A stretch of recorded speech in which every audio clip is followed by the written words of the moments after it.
Swatters here on GameSpot's live stage show at Comic-Con 2013.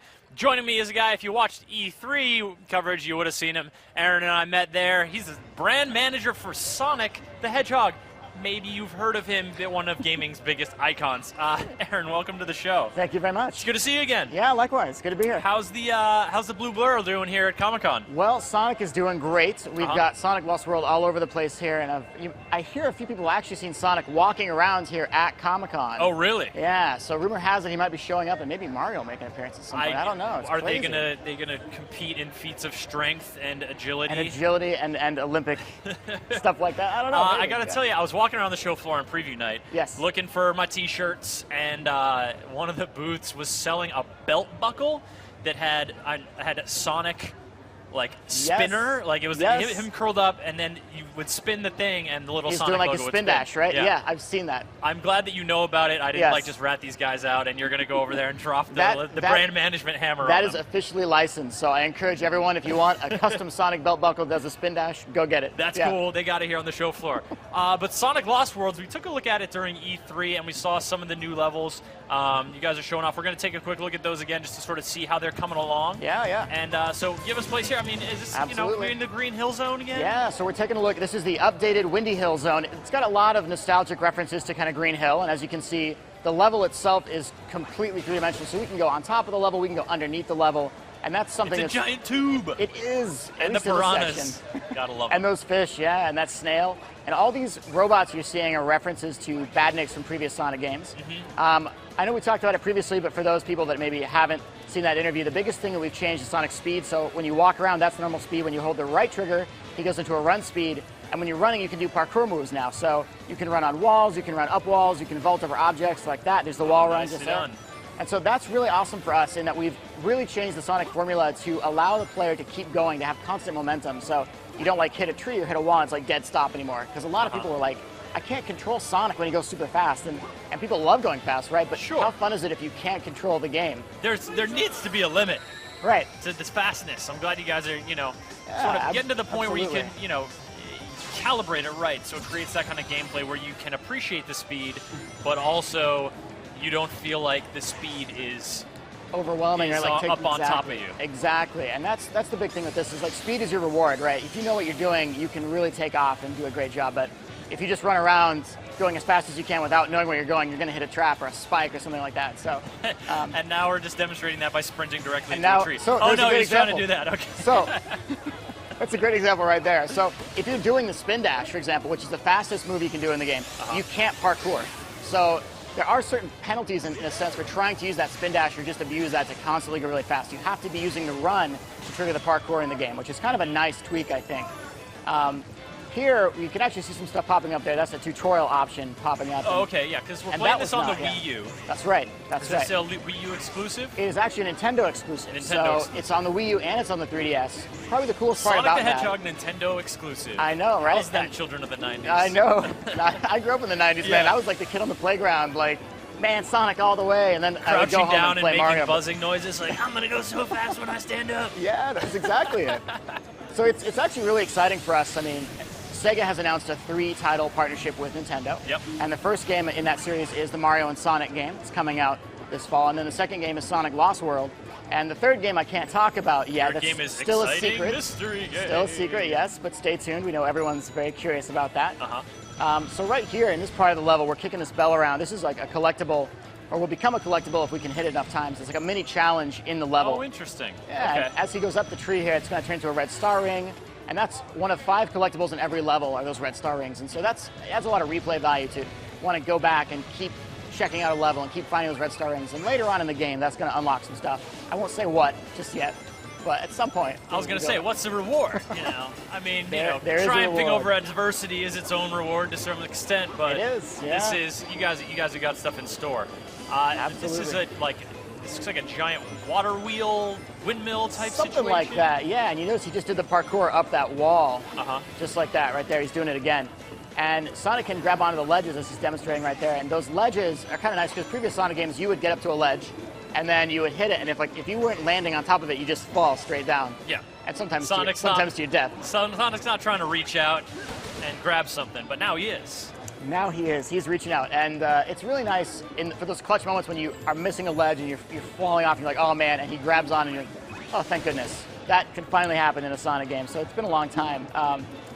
As we go through this level, we're going to take a look at another section. This is like a completely optional section, and that's kind of an important thing. The cloud world, bouncing on the marshmallow clouds. Oh, I like that glimpse you get of the planet below. That's kind of disorienting, but also, you know, adds this cool perspective that, like, yeah, sure, I'm hopping around on clouds like a mile above the world. That's fine. It's no big thing, you know, just bouncing around. Just another day. That's right. In the life of Sonic the Hedgehog. And Sonic has always had some really interesting and unique and out there levels in previous games. You know, you'd go from a giant casino level to ice cap zone in like Sonic 3, right? So casino to snowy mountain. Yeah, right? Yes. And so it was really nice in this game. We've got a lot of levels like that too, where you'll be going through and maybe it says desert ruin zone, right? And you're like, okay, it's going to be a desert ruin. Yeah, I'm going to see some pyramids maybe. Yeah, right? And some sand, maybe a lot of sand. And then you get into the level and it's like, oh, there's candy everywhere and donuts and stacks of pancakes in the background. And you're like, oh, wait a minute, this isn't the desert ruins. It's the dessert ruins? And then the little S pops up on the screen. It's added in, it says dessert ruins. And so that's cute. It's kind of nice to have a Sonic game where there's so much personality and extra polish added into it. You know, and this is one of those games, we've been working on this game since Sonic Generations was coming out a couple years ago. This has been in development. So they've been working on this for a very, very long time. And the game itself really shows that kind of polish. We've got the wisps here from Sonic Colors. Oh, yes, those adorable little wisps. Oh, those little guys. And so here we actually use the gamepad to control and aim the wisp. And then we fire off just like that. And he'll go through those prisms. And by going through the prisms, he avoids all the traps. Gets to the very end of the level right there, just like that. And every wisp that you find, there's tons of them, not just the laser that we saw there. There's one called the asteroid, which breaks down objects and enemies and swirls them around you, and it's really, really awesome. Just you don't even have to fight the enemies. You just like run into them, and all the particles just break apart and swirl. Yeah, it's a very satisfying feeling against the larger enemies. So that's the first level, and we'll take a look at that candy level next. And it said thank you for playing at the end. Are you guys got the demo going here at Comic-Con? We do. We've got the demo here at the Sega Arcade, which is actually just down the street from us right here. Okay. We've got it inside the con at the Archie booth, and then we're also over at the Nintendo area with Sonic. So at the Archie booth? The Archie. Did you know? Ready? Here's some trivia. I like that. Sonic the Hedgehog is the longest running video game comic book in history. Really? Really. There's a long-running Sonic comic book. Really, and in fact, it has grown to such extent now that there are two. There's both Sonic the Hedgehog and one called Sonic Universe, and they both run parallel. And Archie does all of them. So we've been working with them for, gosh, ever since the early 90s. I read those comics as a kid, man. And they're still going strong. And they're still going. Wow. So it's surreal to kind of get to work on some of those now. So plenty of opportunities for folks who are Sonic fans who want to get their hands on the game here at Comic-Con for them to do that. Have you stop by any of these booths, watch some people play it in the wild? Absolutely, absolutely. And that's one of the most exciting things for me personally is, you know, when you see a game like this and from an early stage you're giving feedback on it and working with the many teams at Sega to really make it a game that you can be proud of, and then you finally get that moment when the consumer gets out there and they get their hands on it, and it's like that almost like nervous moment, like, all right, what's he going to do? How's he going to react? Is he going to get it? And so whenever someone walks away with a big smile on their face and they're like, that was awesome, that's one of the most rewarding feelings I think you can have working on video games, to know that someone really enjoyed your game and you saw it right there in front of you. Really satisfying. I believe it. This is the dessert. This is that candy level, the dessert I was talking about. And we've showed this level off a little bit. Eagle-eyed fans that have been watching the other interviews are going to notice we have made some changes here. There's some different camera angles, a few other tweaks, and some polish we've added in. Right there, he's taking another alternate path. Just overall, in general, we've been going through the entire game and really adding that polish. You know, that's what happens in the final stage of game development. You're trying to make it as good as it can be, and that's where we are. And you guys are drawn towards the close, right, of development. This game is slated for later this year? We are. That's right. It's actually coming out this October. In October. It's coming out this October. So nice. we are right up there. And so is this October?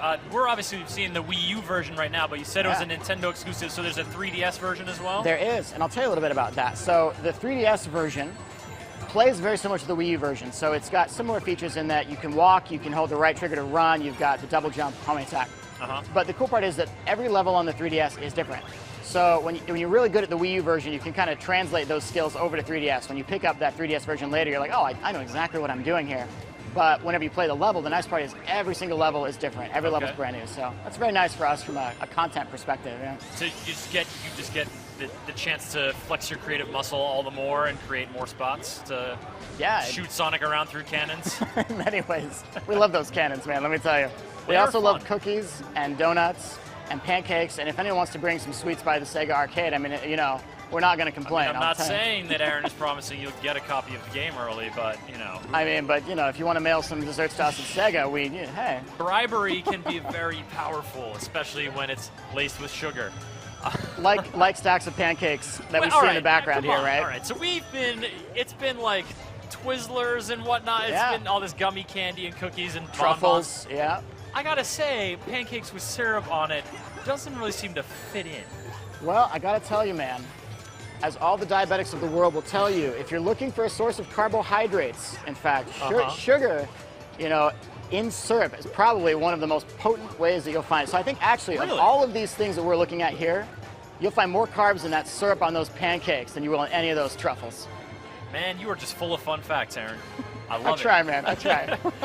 All right, so we're drawing to a close here with Sonic Lost World. We have one more level we're going to take a quick sneak peek at. Yeah, we're going to check out Frozen Factory next. Okay. Frozen Factory is the brand new level. We weren't showing that off at E3. And now it says Frozen Factory. We talked earlier about how we had Desert Ruins, right? Sure. Or Desert Ruins. What do you Frozen Factory, I'm imagining. All right, it's a giant freezer with just a bunch of freezer burn on stuff, like packages of meat that you're not sure when it came from. You would not think so, properly right? labeled. You would think so, but check it out. It's actually a casino level. Oh, so, man. how's that for a twist? I mean, now I don't do worry. love me a casino level. Don't worry, because we've got some stuff in there that you probably are expecting when you think of Frozen Factory. But this level in particular is very unique in the sense that the Desert Ruins is very different from a Desert Ruin. Sure. So right here we're running through. This has got a lot of references and nostalgic, almost homages back to Sonic the Hedgehog 2. You recognize those bad guys there, the Badniks. That guy's got a shield, so you have to get around behind him to take him out. We've got bumpers everywhere. And we're picking up coins as we go through the level, and we're going to cash those in for points. Yeah, I was going to say, what is this cloud of coins following you? What is following Sonic right there? Like some sort of flock of currency. Yes, it is essentially just a flock of coins and currency. And right there, he charges up that thing, and it propels him forward to the next part of the level. This Sonic part, Pinball! Yeah, you've seen this. Yay! And fans will recognize the Sonic and Miles that you see there, the names, exact reference to Sonic the Hedgehog 2 with the Sonic and Miles. And what he's got to do is just hit the bumpers a few more times. Zone. Yeah, man. See, you know your stuff too. This is well, good. I know my early Sonic. Excellent. That's pretty much it. That's one of the most important parts to know, in my opinion. So that's great. And now he bounces on to the next part of the level, and there's another little reference to the old Casino Night Zone. You've got the roulette wheels. The one-armed bandits. That's right. And as he goes through, he's going to try and dodge those. He's using the parkour, the wall run. Yep. Perfect. And here he's going to bounce over some of these. Yeah, perfect. He's going to run up this wall. Looks like one more time, because if he can do this right, he's going to wait. This is really dangerous. You got to watch out for it. You do not want to get squished. All right, here he goes. So he's going up that wall, and if he can hit those springs, just like that, perfect. It actually propels him forward. And that was a lot of propelling. Oh my goodness. It's hard to achieve it. He's bouncing so much.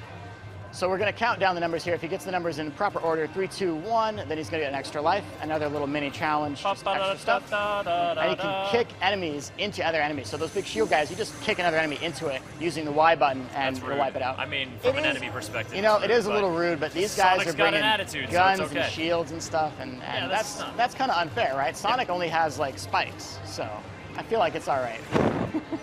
Here we're getting to the end of the level. Yeah. And as we go through, he's going to run up.